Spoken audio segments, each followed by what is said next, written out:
You thought the worst was behind you. You survived, leaving everything you loved.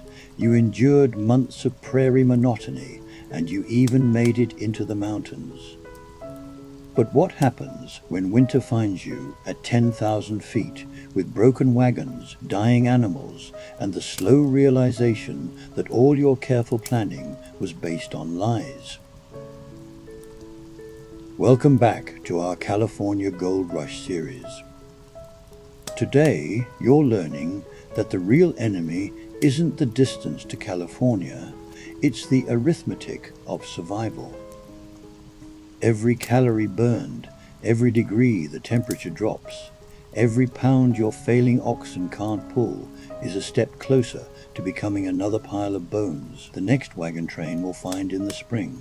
Close your eyes and feel that thin mountain air burning your lungs. Feel the weight of a pack that contains everything you need to stay alive if you're strong enough to carry it. Because today you're about to discover that the difference between reaching California and dying in these mountains can be measured in ounces, and you're running out of everything.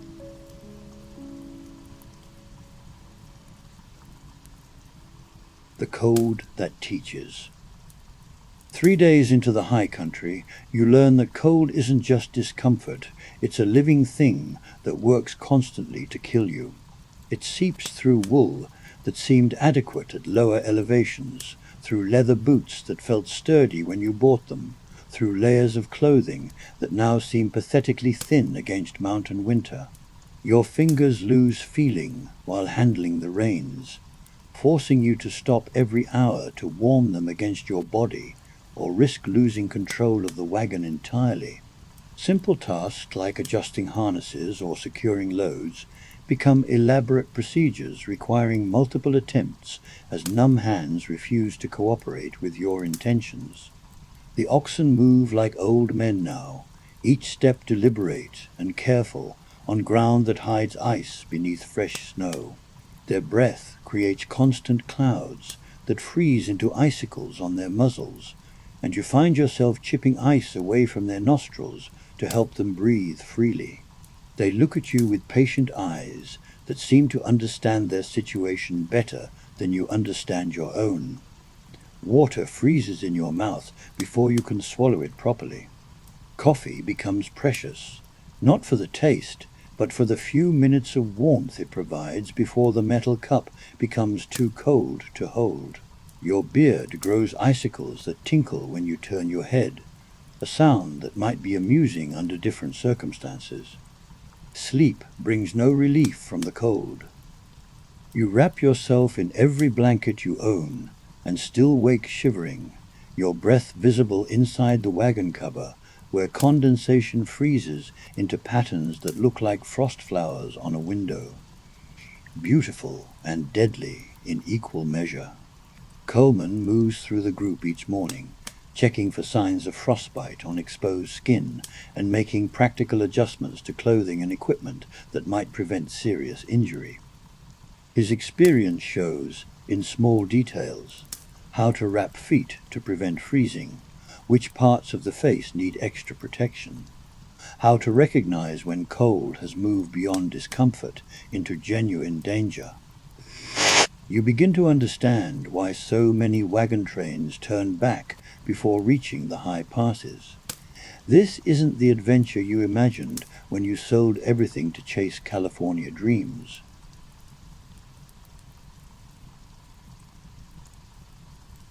The mathematics of warmth. Fuel becomes more precious than food as you climb higher into country where trees grow sparse and scattered. Every piece of wood must be gathered during daily travel and carried in wagons already overloaded with essential supplies. The mathematics are simple and brutal. Insufficient fuel means insufficient warmth, and insufficient warmth means death. You learn to spot deadfall from a distance, training your eyes to distinguish between snow-covered logs and snow-covered rocks. The competition for firewood among your party creates tensions that would seem petty under normal circumstances, but feel life-threatening when fire represents the difference between survival and freezing. Coleman rations the wood carefully, allowing fires only for cooking and only large enough to prepare basic meals. No warming fires, no comfort blazes, no luxury of sitting around flames that might lift spirits as well as warm bodies. Every stick burns with purpose, and every ember gets nursed as long as possible before being allowed to die. The banker calculates fuel consumption with the same obsessive attention he once gave to documenting daily mileage. Pounds of wood burned per day, estimated supply remaining, distance to tree line, where no more fuel will be available at all. His numbers tell a story that everyone understands, but nobody discusses openly. You practice building fires with wet wood, learning techniques that seemed unnecessary when dry fuel was abundant. How to split frozen logs with an axe that rings like a bell in the cold air. How to create kindling from green branches when everything else is too wet to burn easily. Skills that transform from interesting knowledge into essential survival abilities. Other wagon trains have left evidence of their fuel strategies along the trail. Circles of stones where fires burned, scattered wood chips where logs were split, and occasionally the charred remains of wagon parts burned in desperate attempts to maintain warmth when no other fuel remained available. You fall asleep calculating how many more nights you could maintain adequate fires before being forced to choose between warmth and the weight of carrying sufficient fuel for the high passes still ahead.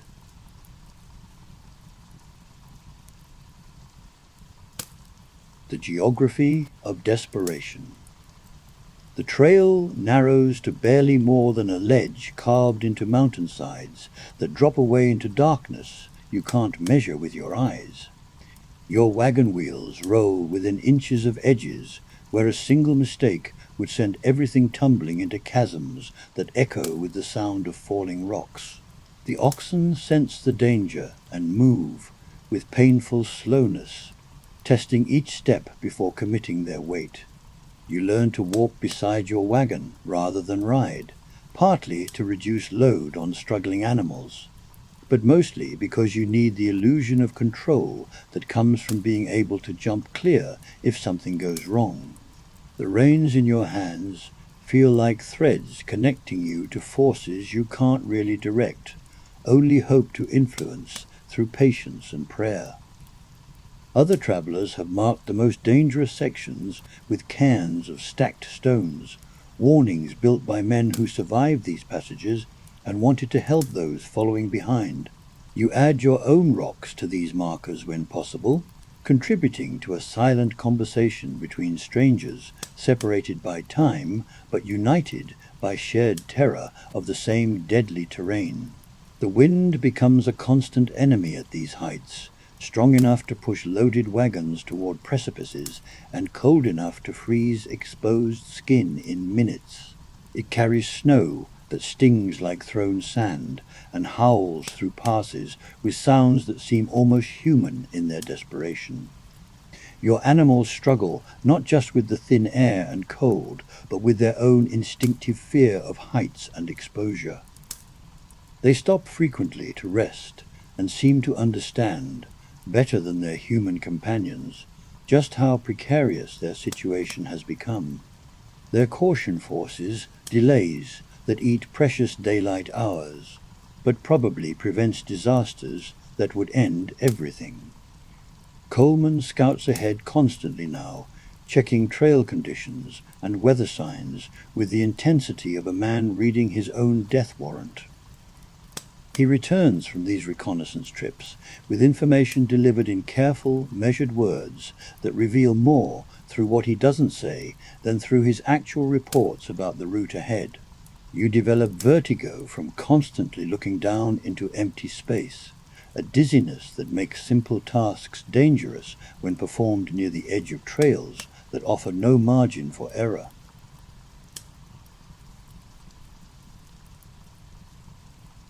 The silence of suffering. Your fellow travelers speak less each day as the altitude and cold sap energy needed for conversation.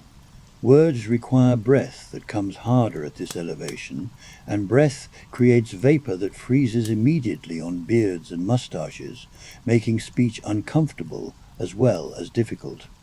The farmer's cough has developed a wet, raspy quality that echoes off canyon walls during the night, keeping everyone awake and worried about disease spreading through the group. He tries to muffle the sound with blankets, but the effort leaves him more exhausted each morning, struggling to keep pace with a wagon train that can't afford to slow down. The bank clerk continues his meticulous record-keeping, but his handwriting has become shaky from hands that can't grip the pen properly in the cold. His journal entries grow shorter and more practical. Temperature estimates, snow depth measurements, notes about oxen condition, as if words themselves have become luxury items, too expensive to waste. You notice your own thoughts becoming simpler and more focused on immediate survival needs. The complex emotions and grand dreams that occupied your mind during prairie travel have been reduced to basic calculations about warmth, food, and the condition of your animals. Mental energy goes toward essential decision-making rather than contemplation or regret. The blacksmith works with quiet competence to repair equipment that breaks more frequently in the cold, but even his strength is diminished by conditions that turn simple tasks into exhausting ordeals. Metal becomes brittle, and tools require careful handling to prevent failures that could prove catastrophic. Coleman maintains his leadership through example rather than encouragement, demonstrating by his actions that survival depends on methodical attention to details rather than inspiration or optimism. His steady competence provides the only reassurance available in circumstances where encouragement would sound hollow and false. Evening camp occurs in almost complete silence as everyone focuses on essential tasks, caring for animals, preparing minimal meals, arranging sleeping areas for maximum warmth. Conversations that might have provided comfort feel like unnecessary expenditure of energy that should be conserved for the challenges that tomorrow will certainly bring.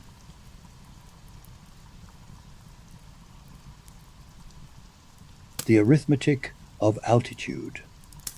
Your body rebels against the thin air in ways that surprise you with their severity and persistence. Headaches that feel like someone striking your skull with a hammer. Nausea that makes eating difficult when you need every calorie for warmth and energy. Exhaustion that accumulates faster than rest can restore it. Simple physical tasks that never required thought at sea level become elaborate challenges requiring careful planning and frequent rest. Loading supplies into your wagon leaves you gasping for breath that won't come easily. Walking uphill for even short distances forces stops that would have embarrassed you during prairie travel.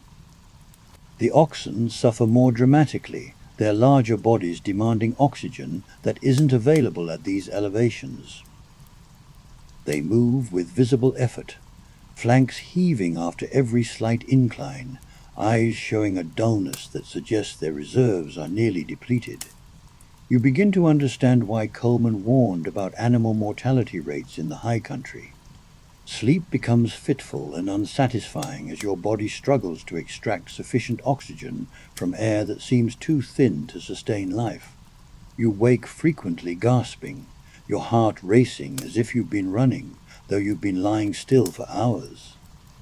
Dreams become vivid and strange, your oxygen-starved brain creating scenarios that feel more real than the harsh landscape around you. The bank clerk documents these effects with scientific precision, recording symptoms and severity as if creating a medical study rather than simply trying to survive. His methodical approach provides some comfort. If these experiences can be measured and recorded, Perhaps they can be endured and overcome. Other members of your party show varying degrees of altitude sickness, from mild headaches to severe nausea that prevents eating altogether. The farmer's existing cough worsens dramatically, evolving into something that sounds wet and dangerous, like lungs that can't process the little oxygen available efficiently. You learn to move more slowly and rest more frequently, accepting limitations that feel foreign to bodies accustomed to functioning normally regardless of elevation. The mountains teach patience through the simple expedient of making haste impossible for creatures evolved to live much closer to sea level.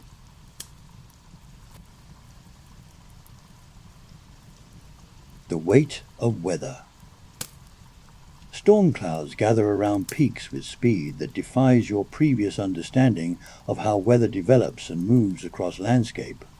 Clear morning skies transform into blizzard conditions within hours, trapping your party in whatever shelter can be found or improvised before visibility drops to arm's length. You learn to read cloud formations with the desperate attention of someone whose life depends on predicting when conditions will become impossible for travel. Dark masses that build around summits signal approaching storms hours before the first snowflakes fall.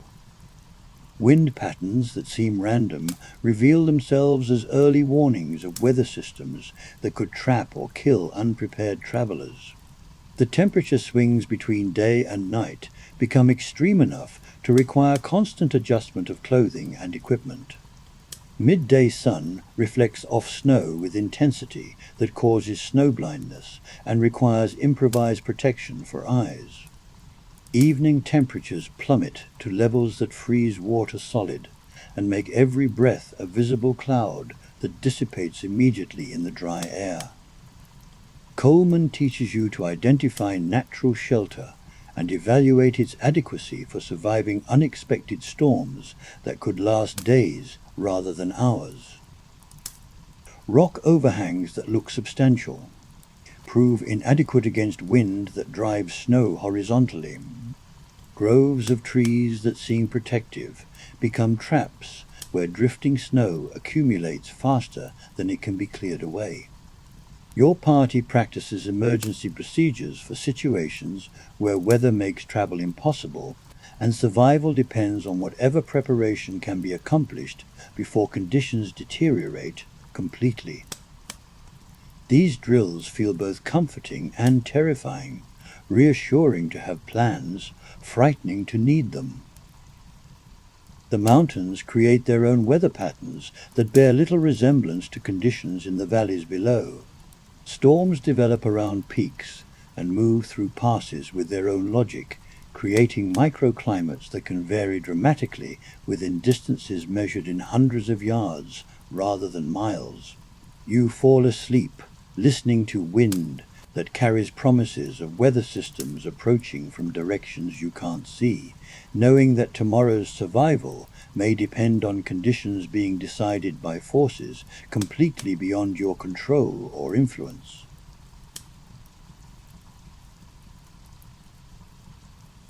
The sound of braking. Your wagon wheel cracks on the third week of mountain travel, the dry wood splitting with a sound like gunshot that echoes off canyon walls and stops everyone's heart for a moment.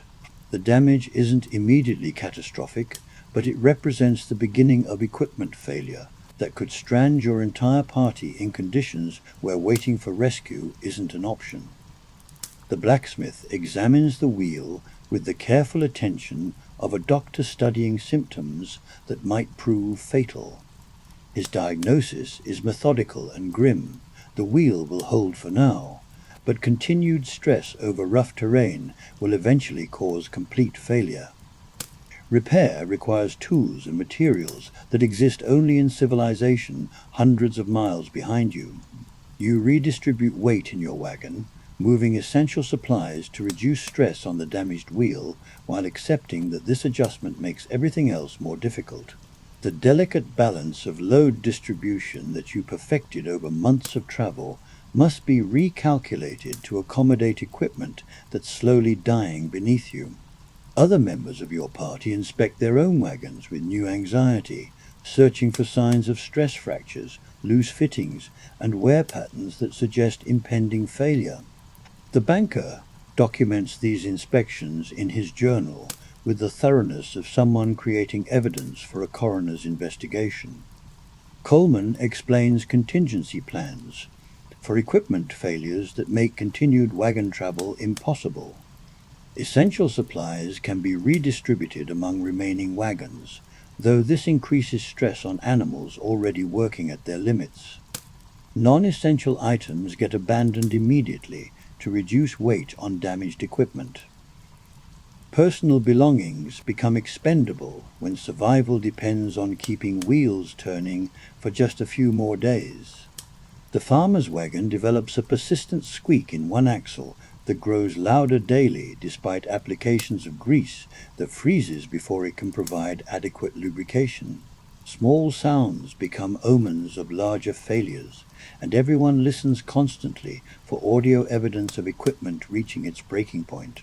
You learn to appreciate the simple miracle of wheels that turn freely, axles that bear weight without complaint, and harnesses that distribute load evenly across animals working harder than they were ever designed to work.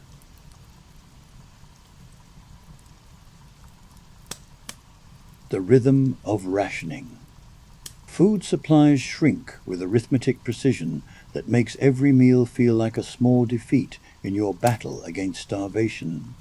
What seemed like adequate provisions when calculated in the comfort of civilized supply stores now proves insufficient for the caloric demands of mountain survival, combined with delays caused by weather and difficult terrain. You measure flour by the handful rather than the cup, making hardtack that grows thinner each day as you stretch ingredients to last longer than originally planned. Coffee becomes a luxury, reserved for mornings when morale needs artificial support.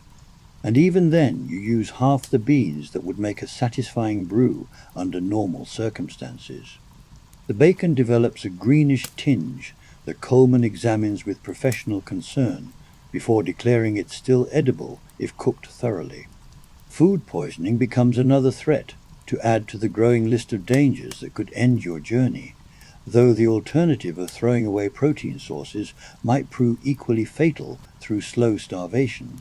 Hunting opportunities exist in theory, but prove nearly impossible in practice. Wildlife is scarce at these elevations, and the time required for successful hunting is time not spent making progress toward passes that must be crossed before winter weather makes them impassable. Every hour spent tracking game is an hour not spent moving toward California. The banker calculates remaining food supplies against estimated travel time with the grim precision of an accountant documenting bankruptcy. His numbers tell stories that everyone understands but nobody discusses openly. Current supplies will last exactly long enough if everything goes perfectly, which means they won't last long enough if anything goes wrong. You learn to eat slowly, making small portions feel more substantial through careful attention to each bite. Hunger becomes a constant companion rather than an occasional discomfort, gnawing at concentration and making every decision more difficult as your body craves nutrition that isn't available. Coleman maintains iron discipline over communal food supplies, preventing anyone from eating extra rations, even when hunger makes rational thought difficult.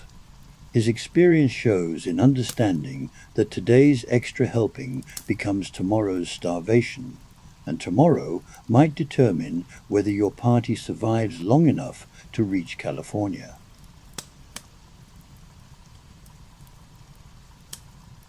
The democracy of exhaustion. Every man in your party moves more slowly now, the accumulated fatigue of mountain travel reducing everyone to the same shuffling pace regardless of their previous physical condition. The blacksmith's strength advantage disappears when every step requires conscious effort and rest stops become mandatory rather than optional. Your daily mileage drops steadily as the combination of altitude, cold, and difficult terrain extracts payment from bodies that weren't designed for these conditions. Distances that would have been covered easily during prairie travel now require entire days of careful progress, with frequent stops to rest animals and humans who are all operating beyond their normal limits. Sleep provides less restoration each night as cold and discomfort prevent the deep rest needed to recover from each day's exertions. You wake feeling tired and become more tired throughout days that demand more energy than you possess, creating a deficit that accumulates like compound interest on a debt you can't repay. The oxen show signs of similar exhaustion, their movements becoming mechanical and their responses to commands growing sluggish. They rest longer at each stop and require more encouragement to resume pulling loads that seem heavier each day, despite the supplies being gradually consumed or abandoned. Simple tasks like hitching animals to wagons become elaborate procedures requiring multiple attempts as numb fingers struggle with leather straps and metal buckles that seem designed to resist frozen hands. What once took minutes now requires careful planning and patient persistence to accomplish without making dangerous mistakes. Coleman maintains his leadership through example rather than inspiration, demonstrating that survival depends on steady effort rather than bursts of energy that none of you possess anymore. His methodical approach to daily routines provides structure that keeps the group functioning when individual initiative has been ground down by circumstances. You begin to understand why so many stories of mountain crossing focus on simple endurance rather than dramatic heroism.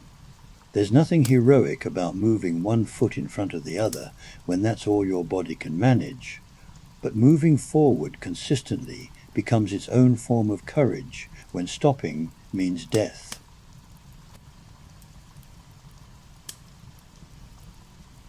The geography of despair.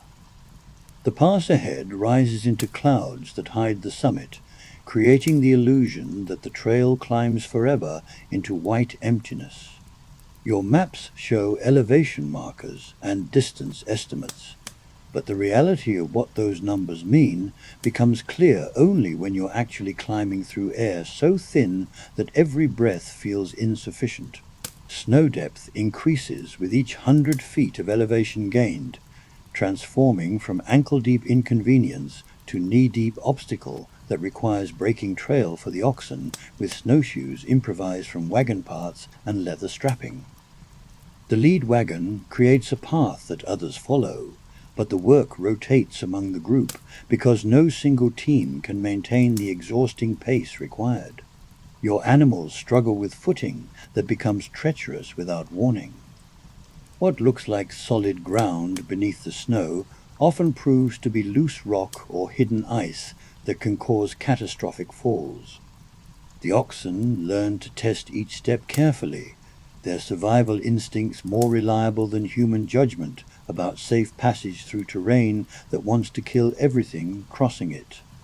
Wind increases with elevation, carrying snow that cuts like thrown glass, and cold that penetrates every layer of clothing within minutes of exposure.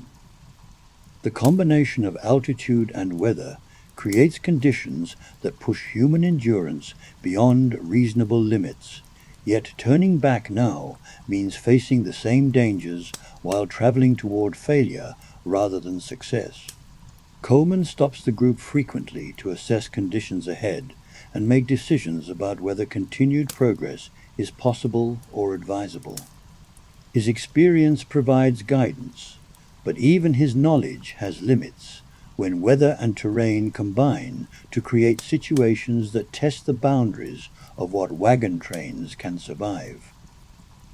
The trail markers left by previous travelers become harder to spot as snow covers everything in uniform white that conceals both the route and the hazards it avoids. Navigation requires constant attention to landmarks that may not be visible until you're close enough to touch them, creating a strange intimacy with landscape that seems vast and impersonal. You begin to understand why mountain crossing claims lives with such regularity. The margin for error shrinks to nothing, while the consequences of mistakes become immediately fatal rather than merely inconvenient.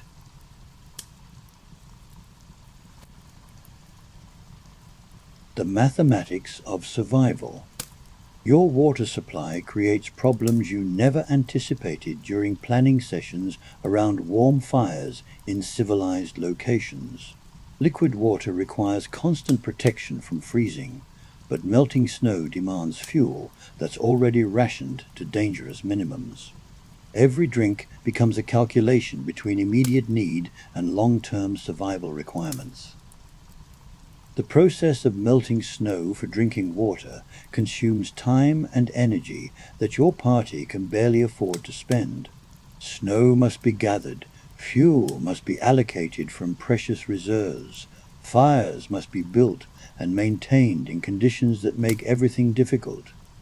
The end result provides water that tastes flat and unsatisfying despite being essential for life. Food preparation becomes equally complex as normal cooking methods prove inadequate for conditions where everything freezes solid within minutes of being removed from direct heat. Meals require careful timing to ensure they can be consumed before becoming inedible ice, and reheating frozen food wastes fuel that might be needed for more critical purposes. The banker continues his obsessive calculations, now tracking water consumption alongside food supplies and fuel reserves in equations that reveal how narrow the margin for survival has become. His numbers show possible success if everything goes perfectly, which means probable failure when reality intrudes on theoretical planning. You learn to conserve body heat through techniques that would have seemed bizarre during your comfortable life back home, sharing sleeping areas despite personal preferences, keeping metal objects inside clothing to prevent them from becoming too cold to handle safely,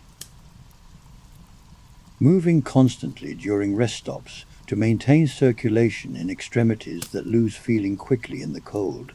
Coleman demonstrates emergency procedures for situations where normal survival methods prove inadequate, how to build shelter using wagon parts, how to create warmth without traditional fuel sources, how to signal for help that probably won't come. Knowledge that provides comfort even when the situations it addresses would likely prove fatal anyway. The oxen require similar attention to survival details that never mattered at lower elevations.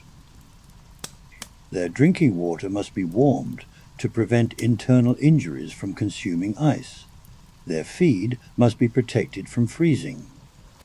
Their hooves require constant attention to prevent ice buildup that could cause falls on treacherous terrain. The sound of silence. Your party travels through landscapes so completely empty of human presence that the absence of civilization becomes a physical weight pressing against your consciousness. No smoke from distant chimneys, no sounds of settlement, no evidence that people have ever existed in this white wilderness that stretches endlessly in every direction. The silence feels unnatural after months of travel through areas where other wagon trains provided occasional company and reassurance that your route was possible because others had survived it. Here, isolation becomes total and final, with no possibility of rescue or assistance from anyone except your small group of increasingly desperate men. Even animal life disappears at these elevations, leaving tracks occasionally visible in fresh snow, but no sight of the creatures that made them.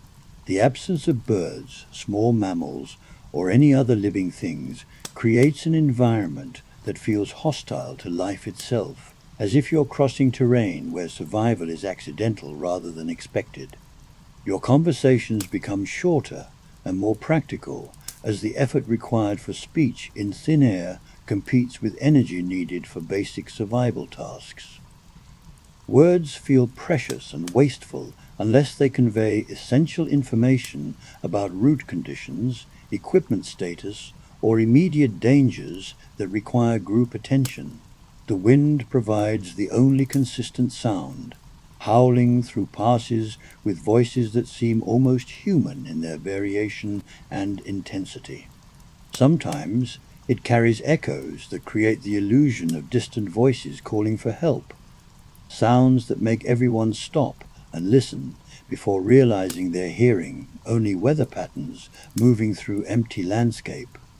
Coleman's leadership becomes more visible during these periods of isolation, as his experience provides the only connection to hope that survival remains possible. His steady competence offers reassurance when natural surroundings suggest that your party has moved beyond the boundaries of country where humans can reasonably expect to live. You develop a strange relationship with the emptiness around you, finding comfort in landscape that doesn't actively threaten, while simultaneously feeling oppressed by the vast indifference of mountains that will exist unchanged, whether your party survives or disappears entirely.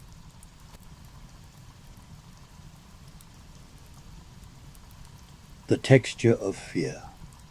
Your hands shake constantly now, not just from cold, but from the accumulated stress of making life or death decisions every few hours for weeks without relief. The trembling makes simple tasks dangerous when performed near precipices or while handling equipment that could fail catastrophically if dropped or damaged through nervous fumbling. Sleep brings nightmares about falling through ice, being buried in avalanches, or watching your oxen collapse and strand the party in wilderness where rescue isn't possible. You wake more tired than when you went to sleep, your mind refusing to rest, even when your body desperately needs recovery from each day's overwhelming demands. The farmer's cough has evolved into something that sounds wet and desperate, echoing through the thin air with a persistence that keeps everyone awake and worried about disease spreading through the group. His breathing becomes labored during any physical exertion, and you begin to calculate whether the party can survive if he becomes unable to manage his wagon. Every decision feels weighted with consequences that could prove fatal hours or days later. Which route to take when the trail splits around obstacles? How much fuel to burn for warmth versus saving for cooking? The banker's journal entries become increasingly erratic as exhaustion and stress affect his previously methodical record-keeping. His handwriting grows shaky and his observations more emotional than factual, documenting fear and desperation alongside temperature readings and distance estimates.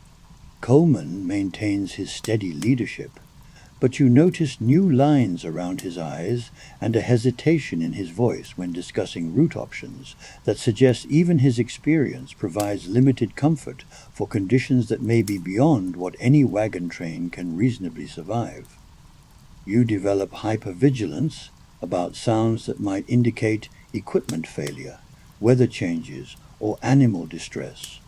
Every creak of wagon wheels, every change in wind direction, every variation in your oxen's breathing becomes a potential harbinger of disaster that requires immediate attention and evaluation. The constant state of alertness exhausts your nervous system in ways that physical labor alone cannot explain, leaving you feeling hollow and brittle, like glass that might shatter if subjected to one more shock.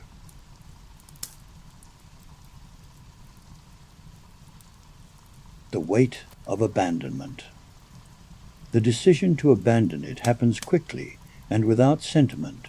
The contents get redistributed among remaining wagons, despite protests from animals already working beyond their limits. You watch a man's entire remaining possessions disappear into other people's loads, or get buried under rocks for retrieval that will probably never happen. Tools, clothing, food supplies, and personal items that represented security and connection to civilization become weight calculations in the desperate mathematics of survival. The abandoned wagon gets pushed off the trail to clear passage for the remaining vehicles, rolling down a slope until it crashes against rocks with sounds that echo off canyon walls like a funeral bell. The wreckage will remain there permanently, marking another point where dreams met mountain reality and lost. The damaged wheel identified earlier shows new stress fractures that worsen daily, and you begin to consider which of your possessions you could bear to abandon if complete failure forces the same decisions on your party. The oxen, pulling extra weight, move even more slowly, their breath coming in clouds that freeze before dissipating, and their eyes showing the dull acceptance of animals working themselves to death. They understand their situation with clarity that sometimes seems greater than human comprehension of the same circumstances. Coleman reorganizes the remaining wagons to distribute weight more evenly and reduce stress on the weakest equipment, but his adjustments feel like postponing inevitable failure rather than preventing it. Mathematics and engineering have limits that mountain conditions exceed without consideration for human planning. Other evidence of abandonment marks the trail: scattered personal belongings, broken wagon parts, and cairns of rocks that mark graves of people who attempted this crossing and failed. Each marker reminds you that survival isn't guaranteed simply because you've come this far. You add your own discarded items to this trail of broken dreams, choosing between sentiment and survival, with decisions that feel like small deaths of the person you used to be before the mountains taught you what life actually costs.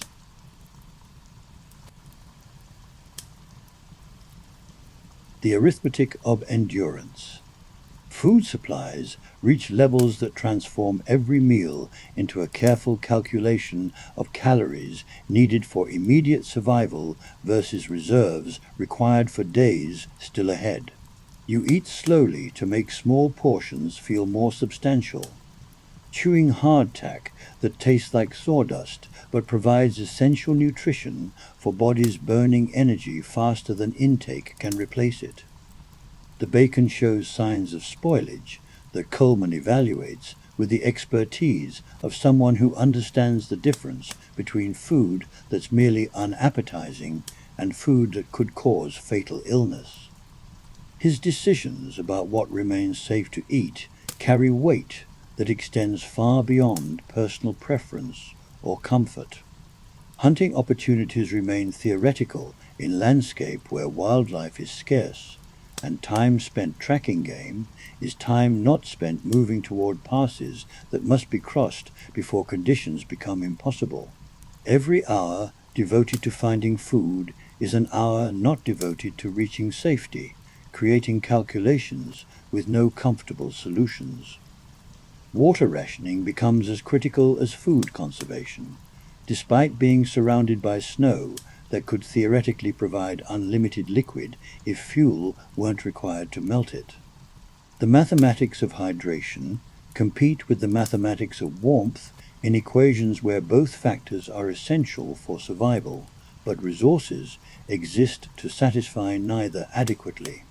You learn to function while constantly hungry and partially dehydrated, accepting diminished physical and mental capacity as the price of stretching supplies to last until reaching country where resupply might be possible.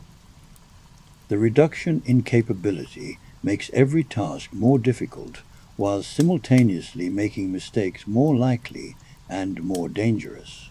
The banker's calculations show possible success if travel conditions improve and no major equipment failures occur, but his numbers also reveal how completely dependent your survival has become on factors beyond anyone's control. Weather, terrain, and animal health will determine outcomes more than human planning or determination. Coleman implements stricter rationing that reduces daily food intake below levels that feel adequate for the energy demands of mountain travel. His experience suggests these measures are necessary for long-term survival, but the immediate effect is increased weakness and slower progress toward destinations that already seem impossibly distant. You fall asleep hungry every night and wake hungry every morning, your body's demands for nutrition, creating a constant background noise of discomfort that makes concentration difficult and decision-making more prone to errors that could prove fatal.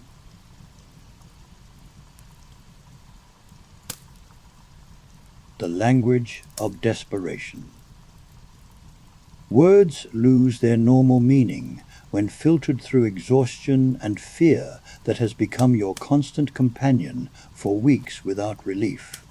Simple conversations about daily necessities carry undertones of panic that everyone recognizes, but nobody acknowledges directly, creating a strange formality in discussions about life and death decisions.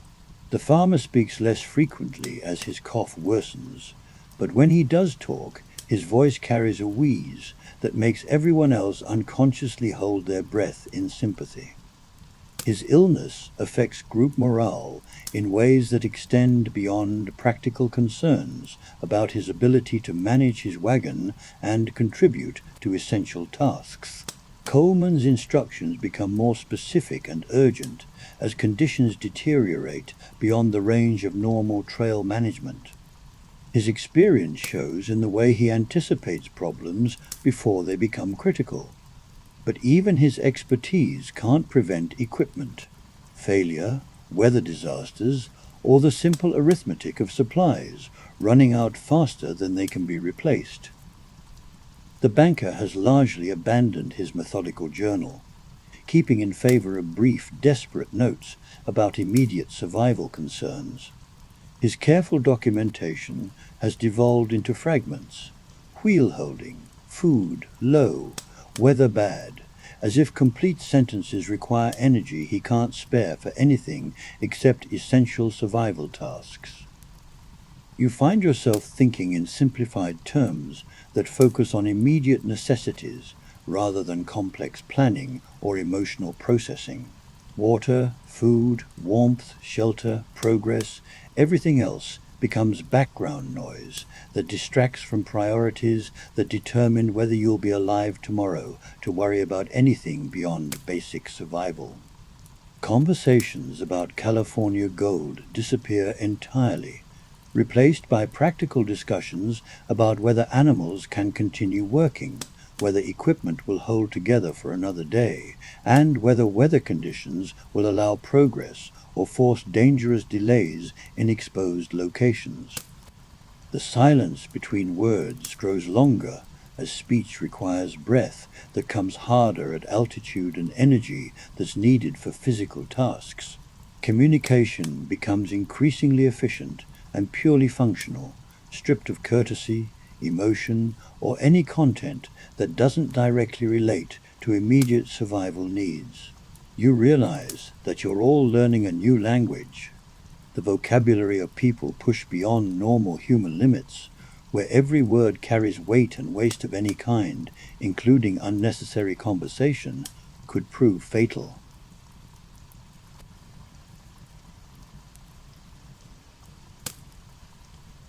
The democracy of misery.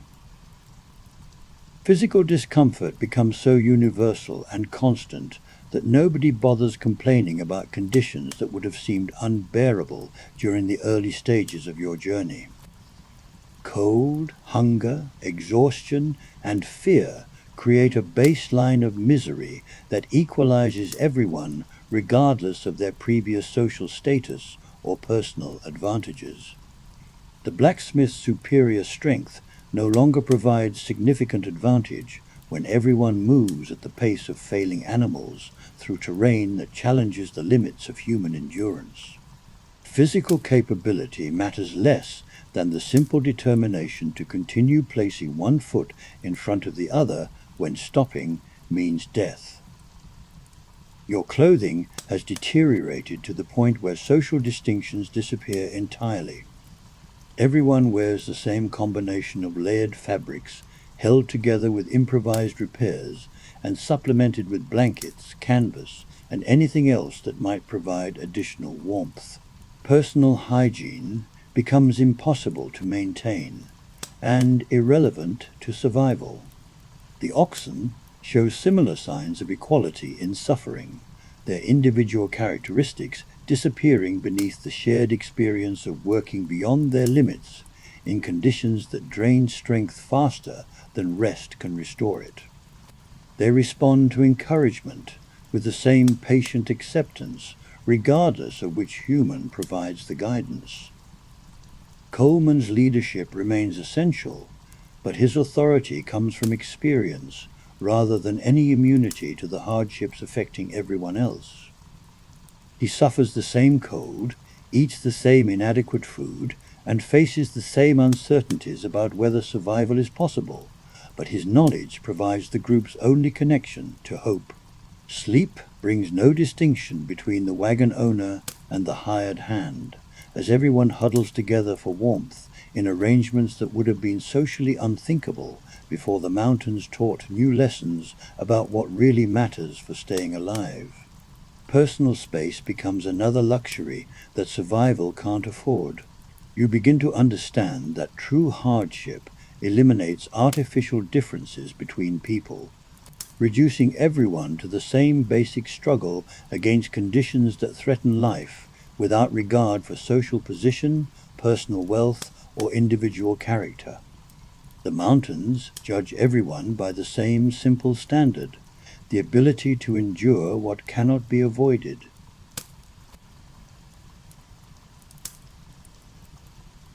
The geography of doubt. The pass summit remains hidden in clouds that seem to mock your weeks of climbing toward a destination that may not exist or may be impossible to reach with your current resources and failing equipment. Maps become theoretical documents that bear little relationship to the reality of navigating through landscape that changes constantly with weather and season. Your progress slows to distances that feel meaningless when measured against the vastness of terrain still ahead. Days of difficult travel result in advancement that could be walked easily in normal conditions, but normal conditions no longer exist in your universe of snow, ice, and altitude that defeats ordinary human capability. The trail markers left by previous travelers disappear entirely in some sections, buried under snow or obliterated by weather that rearranges the landscape without concern for human navigation needs. Route finding becomes guesswork, supported by Coleman's experience and prayers that his decisions will prove correct when tested by conditions that punish mistakes with death. Landmarks that should be visible according to your maps remain hidden by weather that creates a white world where distance becomes impossible to judge and direction requires constant attention to maintain. You navigate by compass when possible and instinct when necessary, trusting devices and intuition that seem inadequate for the responsibility they bear. Wrong turns in this landscape don't lead to minor delays, but to situations where rescue is impossible and supplies run out before errors can be corrected. Navigation accuracy becomes literally a matter of life and death. Coleman studies his maps with increasing frequency and visible concern, checking and rechecking positions against landmarks that may not be where they should be or may not be visible under current conditions. His uncertainty affects group confidence in ways that extend beyond practical concerns about route selection. You develop faith in forward movement as an end in itself, trusting that progress in any direction through this wilderness is better than remaining stationary while supplies diminish and weather conditions potentially worsen. The specific destination becomes less important than the simple act of continuing to move towards somewhere that isn't here.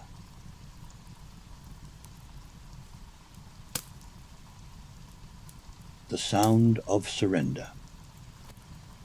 Your oxen begin refusing to pull their loads, standing motionless despite encouragement, threats, and physical prodding with sticks that would have motivated them during earlier stages of the journey. Their rebellion comes not from stubbornness, but from exhaustion, so complete that their survival instincts override human commands that ask for effort they simply cannot provide. The animal's eyes show a dullness that suggests they understand their situation more clearly than their human companions. They've reached the biological limit of what their bodies can endure, and no amount of human determination can force them beyond capabilities that mountain conditions have already exhausted completely. You face the terrible arithmetic of animal failure in terrain, where abandoning wagons means carrying essential supplies on human backs that are already strained beyond normal limits. The weight calculations become impossibly complex. What can you carry? What must be left behind? And how do you make these decisions when wrong choices mean death? Coleman evaluates each animal with the practiced eye of someone who has seen this situation before and understands its implications for group survival. His assessments are clinical and final: which animals might recover with rest that isn't available, which ones are failing beyond any possibility of recovery, and which ones need to be put out of their misery to prevent prolonged suffering. The farmer's main ox collapses entirely, breathing heavily while lying on its side in snow that immediately begins melting from its body heat. The animal looks at him with patient acceptance that seems to understand death better than the humans who depend on it for survival. Nobody discusses what needs to happen next, but everyone understands. You begin transferring essential supplies to backpacks improvised from canvas and rope, calculating weight against distance while accepting that most of your possessions will remain in this place forever. Personal items that survive the journey from home to this point become offerings to the mountains, abandoned with the same mechanical efficiency used for all survival decisions. The sound of a gunshot echoes off canyon walls as Coleman ends the suffering of animals that can't continue and can't recover. The report bounces between peaks with a finality that seems to announce the end of wagon travel and the beginning of something more desperate.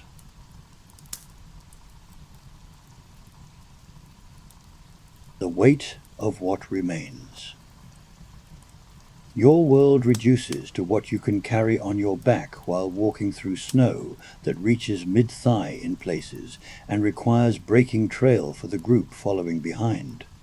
Every item gets evaluated with ruthless precision, essential for immediate survival, useful but not critical, or expendable weight that could mean the difference between life and death.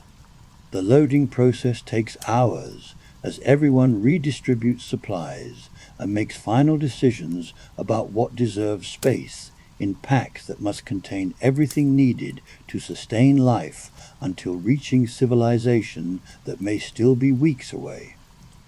Food, ammunition, basic tools, and minimal shelter materials compete for space that can't accommodate all the items that seem necessary. Your personal possessions disappear almost entirely, reduced to the clothes you wear, and perhaps one small item that maintains connection to the life you lived before the mountains demanded everything else as payment for passage. The daguerreotype of your family goes into your shirt pocket, the only memento that weighs little enough to justify carrying. The banker abandons his journals, keeping only the most recent pages with route information that might prove essential for navigation.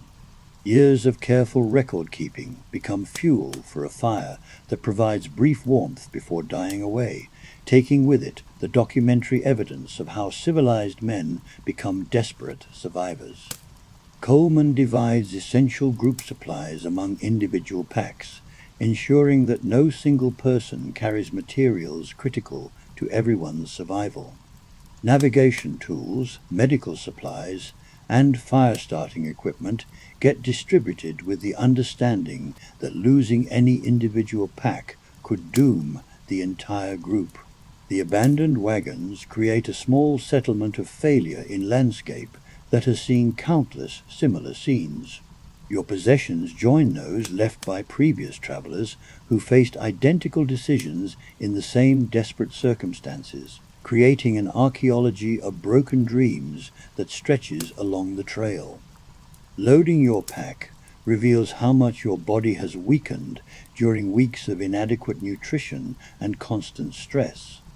Weight that would have seemed manageable at the beginning of this journey now feels overwhelming, and you understand that carrying it for days or weeks will require reserves of strength you're not certain you possess.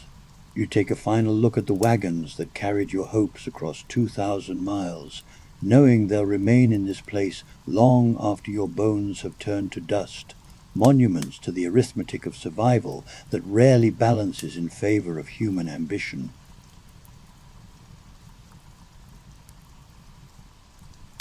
The democracy of walking. The group moves on foot through snow that makes every step a deliberate effort, requiring conscious decision about foot placement and weight distribution. What looks like solid ground often proves to be hidden obstacles that can twist ankles or cause falls that would be minor inconveniences under normal circumstances, but could prove fatal when carried packs make recovery difficult. Your pace slows to match the weakest member of the group, creating a steady rhythm that prioritizes endurance over speed in calculations that emphasize reaching the destination alive rather than reaching it quickly. The farmer's labored breathing sets the tempo for everyone, his illness becoming the metronome that governs group progress. You take turns breaking trail through deeper snow, rotating the exhausting work of creating paths that others can follow with less energy expenditure. The person in front sinks deepest and works hardest, while those following benefit from packed snow that makes walking somewhat easier, though still far from easy. Coleman sets rest stops every hour, rather than pushing for maximum distance, understanding that maintaining strength reserves is more important than covering ground quickly when several days of walking remain ahead. His experience shows in decisions that feel counterintuitive but prove essential for preventing complete exhaustion that would strand everyone. The packs shift constantly, despite careful adjustment, creating pressure points and chafing that become significant problems when endured for hours of walking through difficult terrain. Simple tasks like redistributing weight or adjusting straps require group stops that consume precious daylight but prevent injuries that could make continued travel impossible. Your boots, adequate for wagon travel, prove less suitable for days of walking through snow that finds every gap in leather and soaks through to skin that loses feeling from constant moisture and cold. Foot care becomes a critical daily concern that affects the entire group's ability to continue moving forward. The sound of breathing becomes the dominant audio in your universe. The labored exhalation of people working at their physical limits, combined with the crunch of snow underfoot and the creak of pack straps bearing weight that seems to increase with every step despite supplies being gradually consumed. You begin to understand why walking out of the mountains tests human endurance in ways that wagon travel, despite its difficulties, never approached in terms of pure physical and mental demands on individual capability.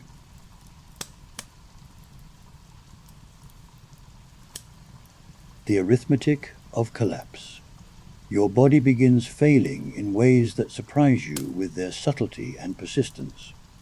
Not dramatic collapse, but gradual shutdown of systems that can't sustain the demands being placed on them day after day without adequate nutrition, rest, or relief from conditions that exceed normal human tolerance for hardship. Vision becomes unreliable as exhaustion and altitude affect your ability to judge distances and recognize hazards that could prove fatal if not avoided.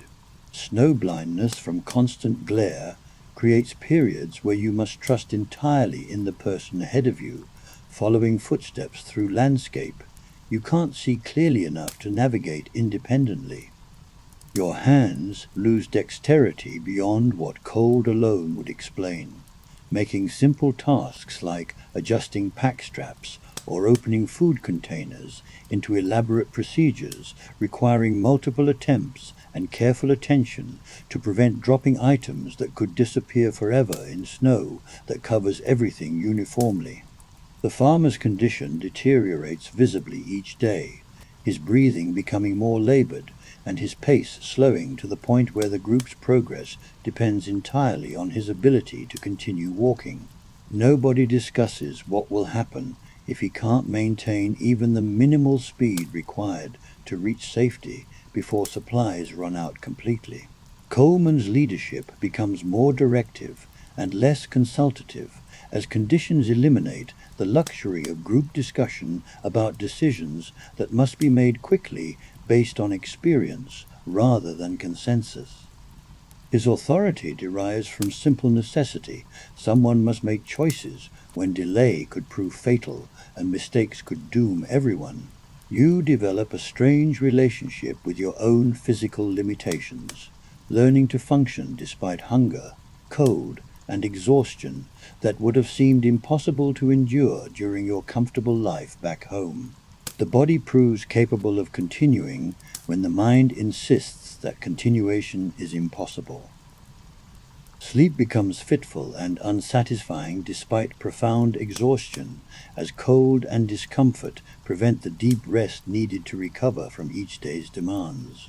You wake feeling unrested and become more tired throughout days that require more energy than you possess, creating deficits that accumulate faster than they can be addressed. The simple act of putting one foot in front of the other becomes a conscious decision that must be renewed constantly rather than an automatic process that happens without thought.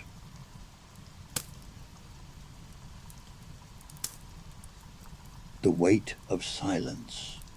Conversation disappears almost entirely as speech requires breath and energy that everyone needs for the simple mechanics of survival. The group moves through landscape in near-complete quiet, broken only by necessary communication about immediate hazards, rest stops, and navigation decisions that affect everyone's safety. Your thoughts become simplified and focused on immediate concerns rather than complex emotional processing or planning beyond the next few hours.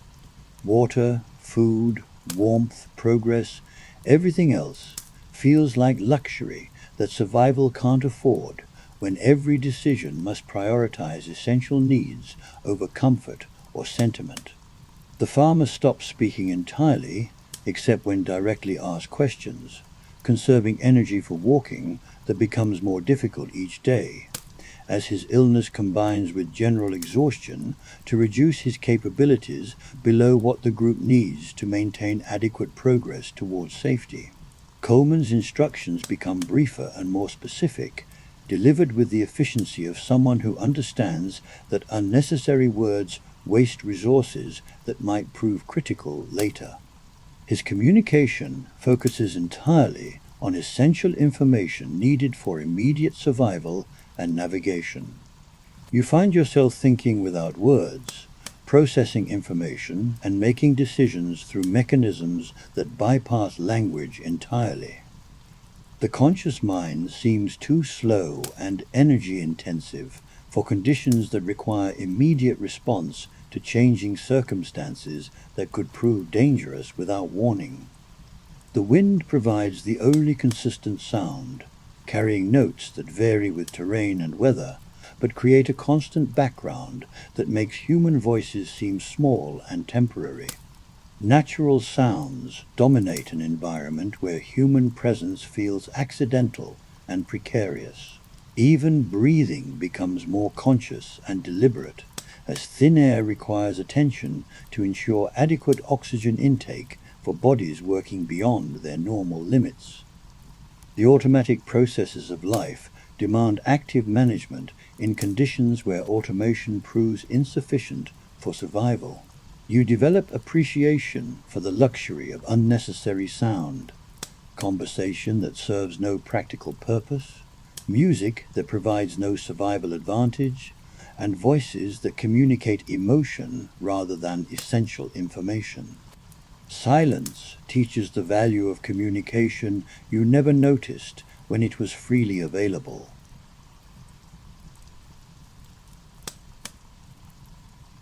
The geography of hope. The pass summit finally becomes visible through clearing weather, revealing itself as an actual destination rather than theoretical point on maps that seemed increasingly disconnected from reality. The site provides the first tangible evidence in weeks that progress has meaning and that the route leads somewhere other than deeper into wilderness. Distance to the summit can be measured in hours rather than days, though those hours will require the last reserves of strength that your group possesses. The arithmetic of endurance finally offers positive results.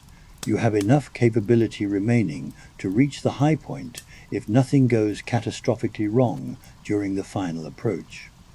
The trail becomes more defined as you approach routes used regularly by travelers crossing between California and the territories to the east.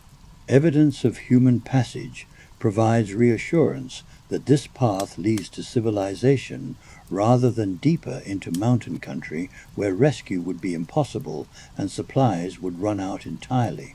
Coleman's demeanor shows subtle signs of relief as his experience confirms that the route ahead is passable and that weather conditions appear stable enough to allow safe crossing of the summit area. His professional confidence returns as conditions move back within the range of challenges he has successfully managed before. The banker makes final calculations about remaining supplies and concludes that rationed food will last until the group reaches lower elevations where hunting might be possible and weather conditions less severe. His numbers finally suggest survival is probable rather than merely theoretical if current progress continues. You begin to allow yourself cautious optimism about reaching California alive, though the emotion feels strange and premature after weeks of calculating survival in terms of days or hours rather than successful completion of the journey that brought you into these mountains. The farmer's condition remains serious, but the reduced distance to safety makes his pace less critical to group survival. Even if he requires assistance, the remaining distance seems manageable with available human resources and current supply levels. For the first time since abandoning the wagons, you fall asleep thinking about something other than immediate survival, wondering what California will look like and whether the dreams that brought you this far will prove worth the price you've paid to pursue them.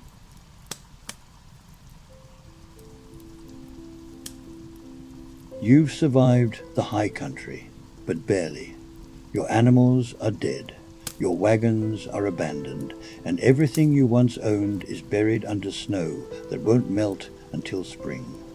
But you're walking downhill now, and for the first time in weeks, survival feels possible instead of miraculous.